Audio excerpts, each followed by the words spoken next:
جارێکی تر سڵاتان لێبێ ئازیزان گەڕینەوە بۆ تاواکردنی بەرنامەی گفتوگۆی پایتەخت کاک بورهان پێشناو بڕەکە پرسیارێکم لێ کردێک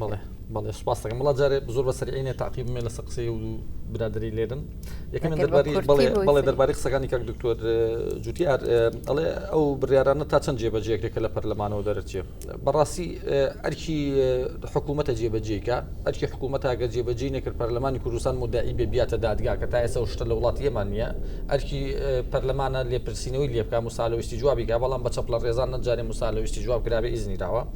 نەک هەر قەراراتی پەرلەمان ڕاستەکە قەراراتی مەحاکیمیش لێدە دەرناچێت خەڵکێکی زۆر گلەی لە دادگاکانی سلێمانیە کرد کە بڕیارەکانی حەڤێ شوبات کە بەرنامەکەی تۆ مڕەتی هەیە بەوە بڕیار دەرچووە دادگا بۆ دەوری نییە دادگا بڕیاری دەرکردووە دادگا خۆی قەزایەکی تایبەت بە خۆی نییە بچێ خەڵی وگرێ ئەوەی جێبەجێیەکە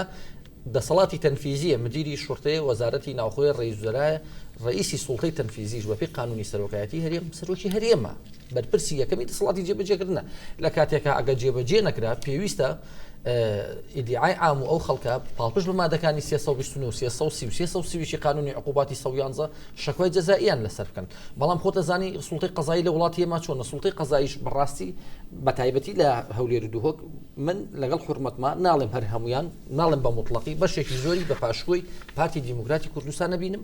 تەدەخولێکی زۆری هەیە دەسەڵاتێکی هەیە بەسەر سوڵتەی قەزاییە لە هەرێمەکەی خۆیان لەم ناوچانەیە و من بە مستەمسەک و لەلامە ئەمە یەکەم دووهەم ئەڵێ دیاروتی پەرلەمان هەیەتێکی استیشاریە نەخێر بەپێی مادەی 56 ئیشی تەشریع ئیشی مراقبەی سوڵتەی تەنفیزیە ئیشی مناقەشەی قراری بودجێ ئیشی ئیقراری معاهداتە کە ئیشی حساباتی ختامیە ئیشی سیقەیانە بە حکوومەت ئیشی سەحبی سیقەیە ئیشی دروستکردنی لیجانە بەپێی بڕیاری ژمارەیش مەرجە قەراری لە کاتی ڕوودانی ململانی سیاسی و کێشە سیاسیەکان نەخێر ئەبێ بڕیاری یەکلایکەرەوەی هەبێ و ئەم دوو بڕیارە بڕیاری یەکلایکەرەوەی بڕیاری ژمارەیەکی ژمارە دویش 23 حەڤەی بەداخەوە جێبەجێ نەکرێت بەڵێ بەرژەوەندی نیشتیمانی لە پەرلەمانەکانی دنیای زاڵە بەرژەوەندی نیشتیمانی ڕاستەکە لە پەرلەمانی ئێمە زاڵ نییە لەبەرەوەی ئێمە داواکەین داهات کەشفکرێ جوابمان نایرێتەوە داواکارین لیستێکمان بۆ بێ بە خەرجی پارت و حیزب و ڕێکخرا و کۆمەڵەکان کە هەر گواجهەیە حیزبن و حیزب تەمولیەکە تا ئێستا من ئەندام پەرلەمانم 2 ساڵ 3 ساڵم مستەمسەکم لەلای ئێستا سی ئیمزای لەسەر داوا من کردو بۆمان ناهێندێ باسی ئەوە کاڵێ حیزب بۆی هەیە کە هاتە دەسەڵات بەرنامی خۆی جێبەجێ بکە کاکە ئیشی من تێوەپۆزیۆن ئیشی من ڕەخنەیە ئیشی من تەسیحی مەسارە ئیشی من ئەوە نییە لە پەرلەمانە ئاوا بکەم و ئاوا بکەم ئیشی اقتراحاتمە بێ قانون و پەیڕەوی ناوخۆ سەڵاحیاتی منی دیاری کردو لە هەموو دنیا شاوایە خاڵی پێنجەمی وتی پەرلەمان بۆی نیە مەشروع تەقدیمکردن خێوان نیە بەپێی مادەی 71 و 72 لە پەیڕەوی ناوخۆ پەرلەمان بۆی هەیە مەشروع تەقدیمکردن نەک مختەرەح و ئەوانەی کە باسی پەرلەمانی کوردستان چەند وەختە کتابەکە داوای ڕێی مالی حکوومەتی هەرێمەکە بە پێچەوانی مادەی 84 مخالفی قانونەکە پەرلەمان پرۆسی سیاسی ناتەندروستە ڕاستە بۆ هیچ ئەڵێ ڕگەزی مێژووی هەیە ڕاستەکەی ڕگەزی مێژووی هەیە من وەکو بورهان منیش کەیفم بەو مێژووی ململانی و خوێن ڕشتن و دیلکوشتن و ماڵتاڵانکردن و ئەمانە نایە هەج لایەن نێکردبێتی ئەوە لەو قسەی تەواوە بەڵام پرۆسی سیاسی ناتەندروستە لەبەر ئەوەی بەڕاستی ململانیەکی ناتەندروستەیە من منافسی تۆم بە چاوی دوژمن سێری تۆکەم من ئەمڕۆ خۆم بە منافسی پارتی ئەزانم بەڵام یارمەتیم بە یەکێتیش بڵێ منافسی سیاسیمان بەڵام ئەمە معنای ئەوە نییە من کار لەسەر ئەواکەم پارتی دیموکراتی کوردستان لە ناوبەرم کاری ئەواکەم سیستەمەکە چاکەم ئەو بە من لە ناوچێنە من بەو لە ناوچم کار لە سەراوەکەم تەحسینی ئادای سلوکی بکەم بتوانم نمونەیەکی جوانتر لەو تەقدیم کەم بۆ خەڵکی منی زیاتر بێ لە پرۆسی دەنگانە ئەجینا ئەمە دوژمنایەتی نیمە منافەسەیە کاک عەبدولسەلام ئەڵێ کەلتور ژیان ئێمە بەڕێوە بە کاکە کەلتور بەڕێوە بە ئەو قسەیە زۆر جوانە ئێمە هەمووان هەڵقوڵاوی کەلتوری موجتەمەعەکەمانین بەڵام ئیشی من و تۆ وەکو نوخبەی سیاسی وەکو پەرلەمان وەکو قیادەی حیزبەکان ئیشی من و تۆ ئەوەیە تەئسیرێکی عەکسیمان هەبێت لەسەر ئەو کەلتورە هەم کەلتورەکەش تەئسیرە عەکسیە بەوە دێت کە ڕەخنەی زۆر تند بگیرێ کە زۆر جار بەوەکەوەندارتانەکەن کە جوابی ئەوە شتێمەوە جەناب پرسیاری ئەوەت کرد بۆچی ناگەنە و قەناعەتە کۆمەلگا ماوێتی لە ئۆپۆزیسیۆن تێبگا کۆمەلگا ئێمە بینە لەیل وەزوحا بینی شەو ڕۆژێکا بمانێ هەموو شتێ بە دڵی ئێمە بێ شتیوان نییە ئۆپۆزیسیۆن بوون قورسە ڕێگایەکی دوور و درێژی لە بەردەمەتی ئەگەین زۆری ئەوێ ئێمە بتوانینەوە خەڵکە قەناعەت پێ بکەین ئەوروپایە کەلتوری 400 ساڵ 500 ساڵ دیموکراسیەتی هەیە وڵات نییە لە 50 ساڵ لە 400 بوو بووە 400 ساڵ 500 ساڵ ڕێنەسانس سەری هەڵاوە ئەوروپایە کە لانکی دیموکراسی ئەوروپایە کە مەبادی علاقاتی دەولی دیموکراسی لەوێەوە بۆ مجتەمەعی دەولی بڵاوەتەوە ئەگەر خەڵک هەمووی قەناعەتی ئەوە نییە یعنی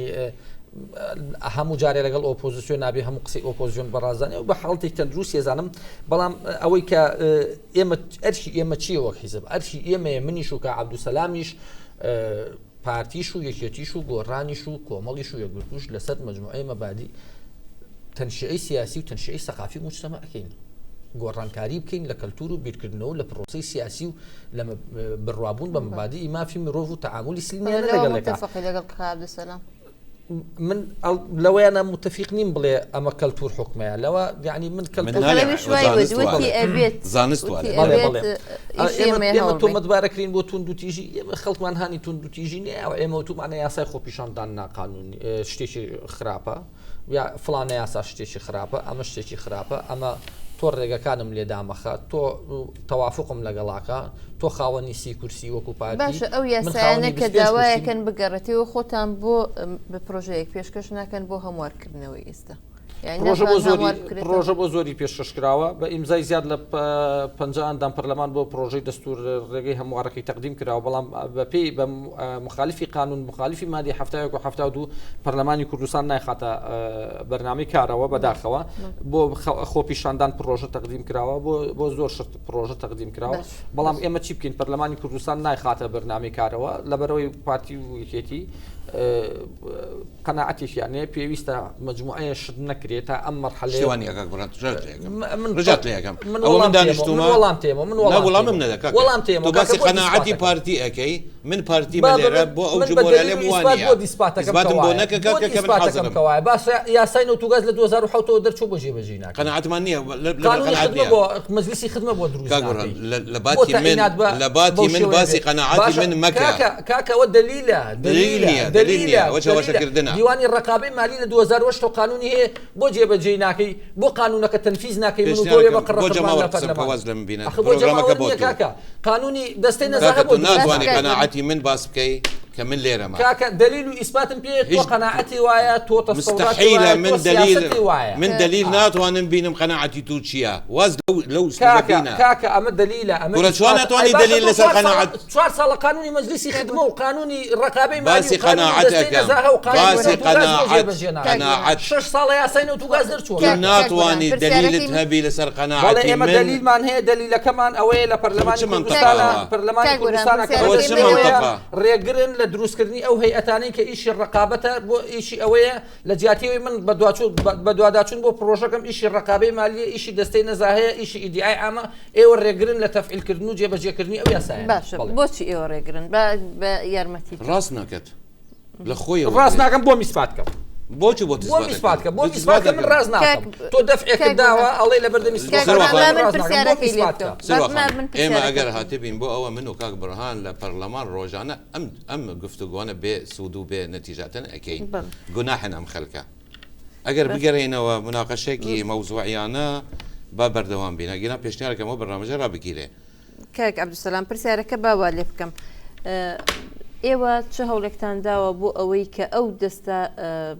نە لە هەرێمی کوردستانە تەفعیل و کارا بکرێن یعنی هیچ هەوڵێک هەیە ئەخێر من ناتوانم قسە بکەم تو پرسیار لە کاک بڕهانەکەی لە باتی جوابی تۆ بدات قسەکانی ئێمە وەری ئەگریت بە شێوەیەکی چاوەشەکارانە و بە قەناعاتی خۆی ئەو لە من باشتر ئەزانێت قەناعەتم چییە و ئەی دەتە خەلکوەتە مەجالمان نابیت ئێمە مناقەشە بکەین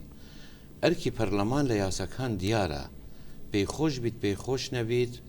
ئیشی ئۆپۆزیسیۆن نییە بێن بلێت دەبی وا بکەی ئیشی ئۆپۆزیسیۆن وەکو دکتۆر باسی کرد خۆیش لە ناوە قسەی کرد بەڵام لە بیری چوو ئیشی ئۆپۆزیسیۆن نییە بێن بلێت وەرە یان دەبی ئەم هەنگاوە بنوێنی یان ئەتو خراپی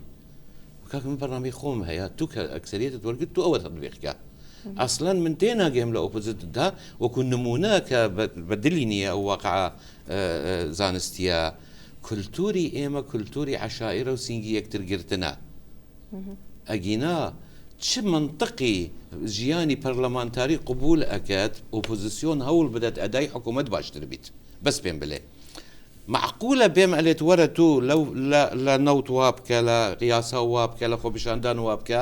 ئەگەر مەبەستی ئەوە بیت ئەدا ئەەکەم باشتر بیت آخر سبینە لە هەلبژاردن من دەنگە زیادەکانین واتە ڕاست ناکەن واتە لە باتی ئەوەی من ڕئی من وەرگریت و بلێت من لەگەر ڕئیتو نیم کە حەقیتی دێت من قەناعەتم هەیە کە عەبدولسەلام وا بیرەکەت ئەمە نمونە بوو با پێت بڵێم ئێمە ئەرکی ئێمە چییە؟ یاسایەک دەرکەین کە یاسا دەرچوو ئەرکەکانی ئێمە لەنەو یاسا چنە ئەرکەکانی لایەنی جێبەجێکار چییە؟ دەستەیەک بە یاسا ئێمە دەرەکەین لەو دەستەیە ئەنووسرێ پرۆسەیەک خەلکێک دێت بە CV بلین سیڤەکانی پێشکەشەکەت بۆ لوژنەیەک لە یاسا دیاری کراوە ئەو لوژنەیە یەکێک لەوانە دەست نیشان ئەکەت دێخیتە بەر دەستی پەرلەمان لە یاساکە هاتووە پەرلەمان دەنگی لەسەر بدات ئەمە ئەرکی پەرلەمانە وایە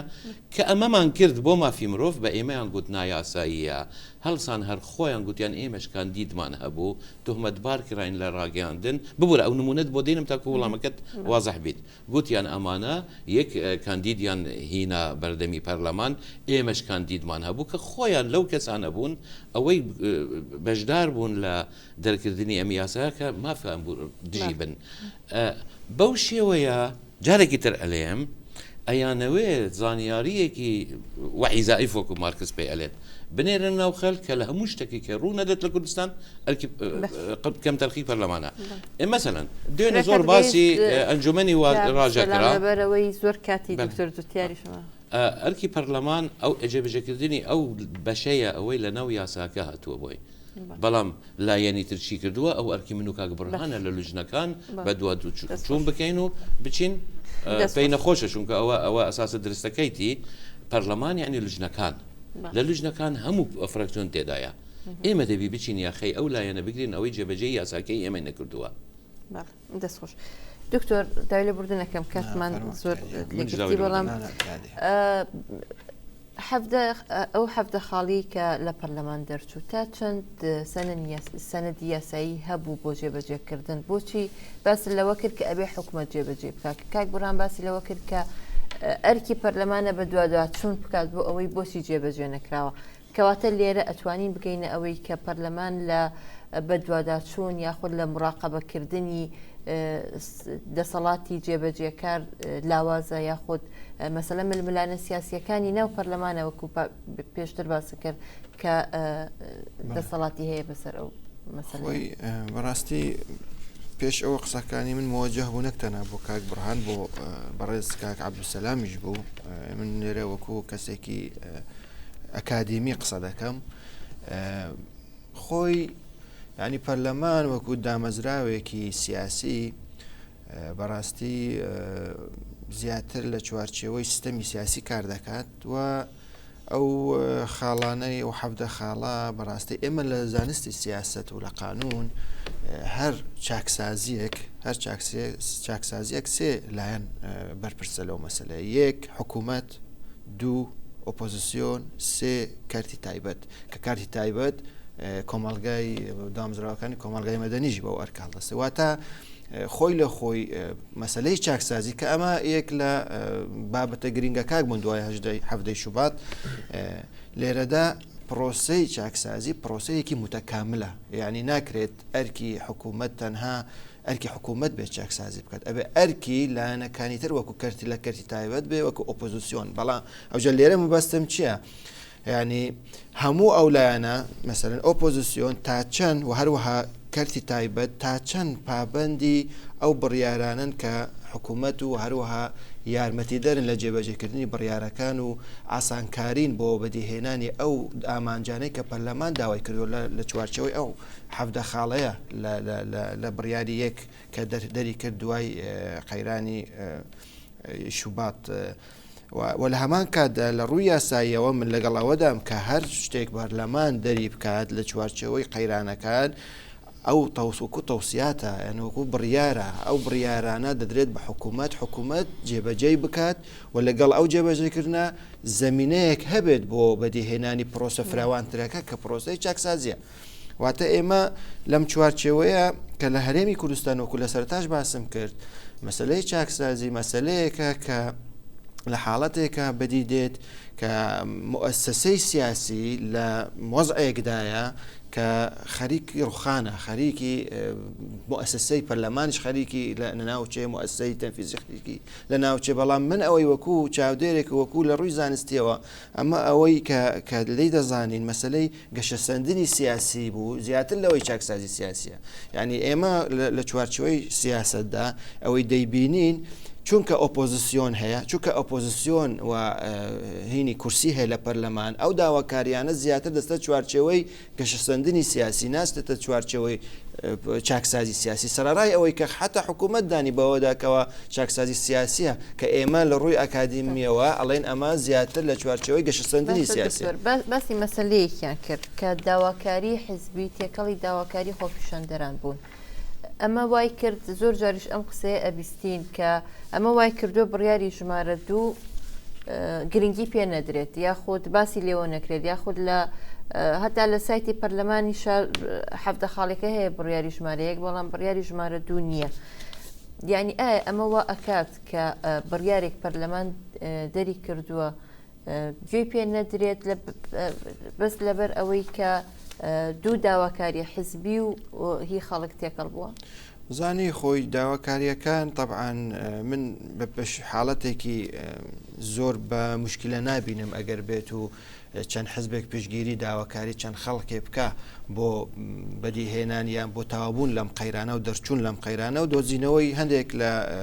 ڕێکەوتن نامەیان هەندێک لە ڕێنمایی بۆ بەدیهێنانی چاکسە بەڵام مشکلەکە ئەوەیە ینی هێزە سیاسیەکان بە شێوەیەکی گشتی ناتوانیوە کە جۆرێک لە متمانە دروست بکە لە ناو خۆیانە و بتوانن لەسەر ئەو ئەساسە چەند ڕێنمایەک و چەند بڕیارێک و چەند پرۆژەیەک دەربکەن بۆ ڕزگارکردنی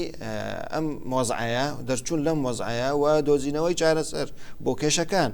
یعنی سەرڕای ئەوەی کە وەکو لە سەرتاش ئاماژەم کرد مەسلەی کێشە و قەیرانە سیاسیەکان زیاتر لە حاڵەتێکدا کە ئێمە داوا بکەین چاکسازی بکرێت کە پرۆسی سیاسی ئیفلیش دەبێت کە پەرلەمان نەتوانێت بارکی خۆی هەڵبستێت. جا لێرەدا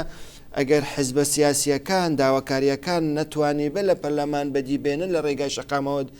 پێشکەش بکەن ئەمە خۆی لە خۆی کارەساتێکی گەورەیە. ینی تۆ پەرلەمانتکت هەیە تۆ سەکۆیەکت هەیە دەتوانی لەوێ ئەگەر نەتوانی بەرنامەکەی خۆت و داواکاریان خۆت جێبەجێ بکەیت هەند بۆ شەقام بێت ئەمە خۆی لە خۆی من پێم وایە مشکلەیەکی سیاسی هەیە مشکلەیەکی لە لەک تێگەیشتن هەیە مشکلەیەک لە متمانە هەیە لە نێوانیان. دکتۆر هەر لەو بڕیاری ژمارەیەک و بڕیاری ژمارە دوو بەس لەوە ئەکرێ چاوخشانەوە بە دەستوری هەرێم گەڕانەوەی ئەو یاسانی ڕەهەندی نیشتیمانی هەیە یعنی باس لە کۆمەڵە شتەکرێ باس لەوە کرێت کە ئەو بارەگا و میدیانی کە سووتێنران لە هەفتەی شوباتە تعویز بکرێن ئەمانە هیچی جێبەجێ نەکراوە هەتا ئێستا ئۆپۆزیسیۆن داوای گەڕانەوەی ئەو یاسایانەکە کە ڕەهەندی نیشتیمانی هەیە. گەڕانەوەی یاسا چی کێشەیەکی هەیە بۆ پەرلەمان یعنی بۆچی نابێت تەوافقی سیاسی لەسەر ئەم یاسایانەی کە پێوترێت ڕەهەندی نیشتیمانی هەیە بکرێت؟ خۆی ینی من نازانم ئەو چەمکە بەڵاوبوویتەوە لە ئەلام نازانم یاسای نیشتیمانی و یاسای غێری نیشتیمانی نیمانە لە تەصنیفاتی یاسایەکان لە تەصنیفاتی سیاسە. ئەنی پێم وایە ئەمە ڕەهەندێکی زیاتر هەر لە چوارچەوەی ئەو ململانەیە ئەو جۆرە چەمکانە هاتتەکایەوە بەڵام مەسلەی گەڕادنەوە ئەمە خۆی لە ڕووی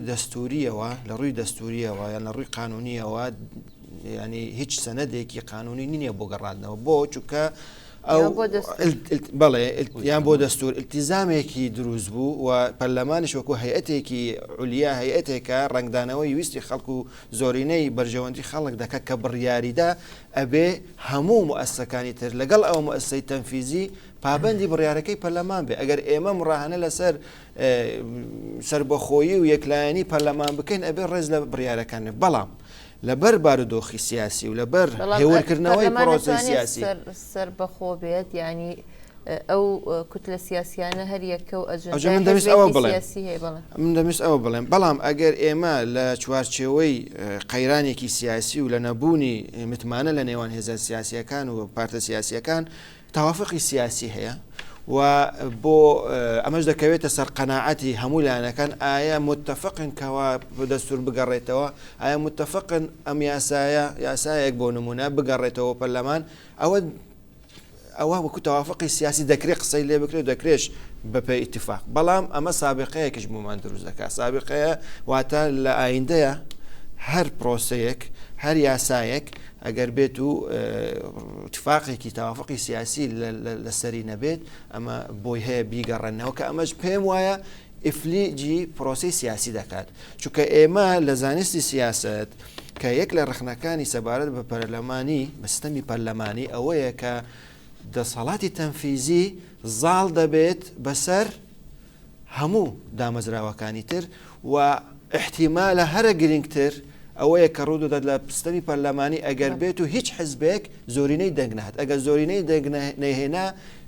چۆن دەتوانێت حزبەکان بێکەوە حکوومەتێک دروست بکات دەبێت حکوومەتێکی ئیتلافی بێت ئەمەش خۆی لە خۆی کێشەیەکی گەورە دروستی کرد لە سیستەمی فەڕەنسی و لە سیستەمی تورکی چوار دەخەمان ماوە گەر بە کورتی بۆ ئەوەی کاک عەبدولسەلام من وەڵامی هەنیشتم نایەوە ببوورە حقی خۆمە دوو دقیم بێت ببوورە لای عەبدولسەلام وەگەڕێمەوە تر بۆی ئەخیر شت بێت تۆ جوابی ئێستا عەبدولسەلام قسەکار جوابیتەوە من هەر جواب بە هەرنی تاقیب لەسەر قسەکانیەوە بەداخەوە بە عەبدولسەلام بە منی و بە شێوی چاواشەکارانە ئەیگەێنینە خەڵک قەناعەتم وانە بە شێوی چاواشەکاران چاواشەکارانە ئەوە خەڵک با حکوم باچێ چاواشەکارە ئەوە ئیشی منیە من حاکمی محکەمە نیم ئەڵێ ئیشی ئۆپۆزیسیۆن نییە بڵێ دواگە و کاک بورهان ڕاز ناکە وڵای کاک عەبدولسەلام وا هەست دەکەم جەنابی ڕاز ناکەی لەبەرەوەی کە تۆ قانون جێبەجێ ناکەی ئیشی من نییە پێت بڵێم قانون جێبەجێکە پێم مەڵی پێ دەڵێم داهاتی نەوت لەکوێ ئەڵێ معقول لە پێم مەڵێ داهاتی نەوت تووا لێ بکەین ئەی تۆ من نازانم بای 20 میلیارد فرۆشتووە 30 میلیارد فرۆشتووە نەهاتووە ئەمە سی ئەندام پەرلەمان ئیمزامان کردە ئەڵێن ئەو بودجێ یاوتە بە حیزب و ڕێکخراو و کۆمەڵە و رادیۆ تەلەڤیزیۆنەکانی ئەمە سی ئیمزای ئەندامی پەرلەمان ئێمە گفتوگۆیەکی هادئانە ئەکەین بە یارمەتی من قسەم پێ نەبڕی قسەکانی من بەجواب بدەیت قسە وایە قسەم پێ نەبڕی فەرموو بەردەوام ئەڵێ ئەو هەیئەتانە قسەکانی من بە سەقەت قسە مەکە یارمەتیم بە شتێک لێم تو ئەلێ عەبدولسەلام وای وتووە ئەڵێ بە سیڤ ئەو دەستانە پێگەی باشە ڕقابەی مالی لە 2008 قانونی پێ دەچوە 5 ساڵ ئەم سیڤە نەگەیشت دەستەی نەزاهە لە 2011 ئیدیای ئام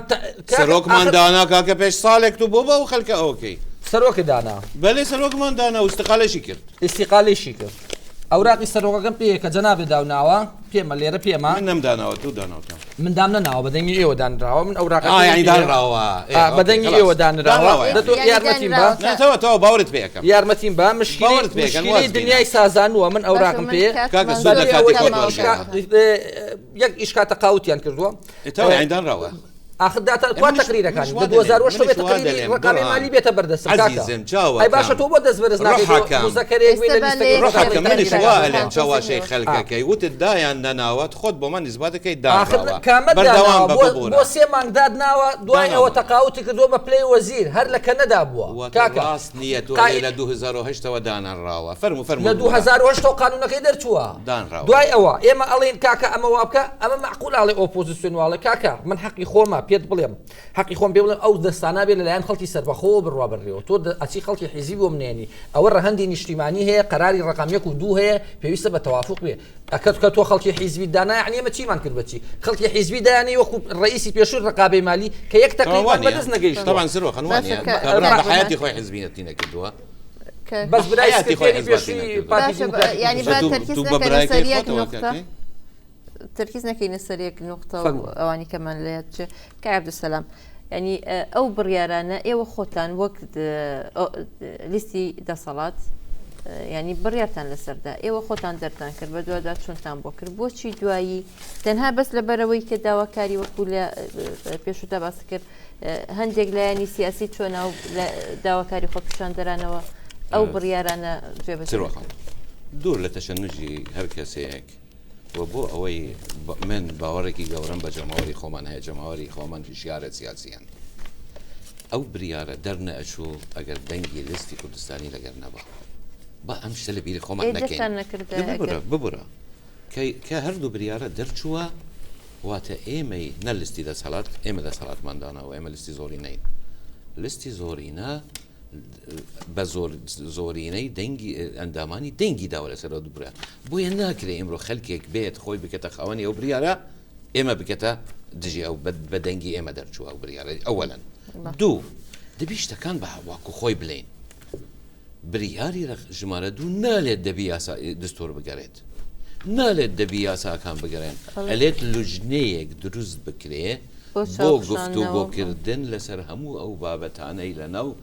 داگواکاری جەماوەرهاتوونە بە فلان و فلان و فلان کاک بڕهان زۆر ڕاستەکەت من هەڵسام دژ بووم گوتم نابیت و ناوی بابەتەکان بڵێ من دژی دەرکردنی بریارەکە نەبووم من ئیستاش ئەلێم ئەلێت باسی داواکاری خەلکەوەتە داوای خەلک لە بریار ڕقم یەک و لە ئەوانتر دیار بوون من لە ڕووی یاساییەوە وتم نابیت و بژمێری بلێ بۆ گفتوگۆکردنی ئەوە تەنها نەڕەزەیم بوو یەک دوو حەقیقەتێک هەیە شتەکان ڕووداوەکان وایان کرد ئەوەی مەبەستە لە بریاری ژمارە دوو کەوتە ڕێگای خۆی وانییە وەکو ئەلێن پشتگوێ خرا و تەنفیز نەکرا ئێمە داوامان کرد لژنەیەکی دیالۆگی نیشتیمانی لەسەر ئاستی سەرکردایەتی حیزبەکان دروست بکرێ ئەم شتانە بکەن کۆبوونەوەکانی پێشخۆلی دەستی پێکرد پاکیجی شش پاکیجی دەسەڵات هی ئۆپۆزیسیۆن پێشکەش کرا جوابی حیزبەکانی هەردوو حیزبی گەورەی لە ناو دەسەڵات پێشکەشیان کرا واتە بریاری ژمارە دوو جێبەجێ کراوە جێبەجێ کراوە و پەرلەمان عیلاقەتی پێ نەما لەوێ پرۆسەی دیالۆگ لەناو حیزبەکان ناجەح نەبوو ئەوە گوناحی دەربارەی بڕیاری ژمارە دووڵ جێبەجێ کراوە جێبەجێ نەکراوە هەمووی لە لامە خۆزگە کاتێەوە من بۆ بخوێن تا یازم 4 خاڵی لە 20 قسوور خاڵ جێبەجێ کراوە دەربارەی ئەڵێ نەدوتراوە دەستور بگەڕێتەوە ئەوە تیاد بە خاڵی یەکەم لە لاپەڕەیەکەمە چاو پیاخشانەوە بە ڕەشنووری دەستوری هەرێم بە مەبەستی داڕشنی دەستوریی لجنەیەک بۆ ئەم ئیشە بکات لجنەیەک دروست بکە ئەم ئیشە بکات تێدا سوپاسی ئەمەدەبوونتانەکەم ئازیزان تا بەرنامەیەکی دیکە و گفتوگۆیەکی دیکە هەر شاد بن خۆتان دەکەم.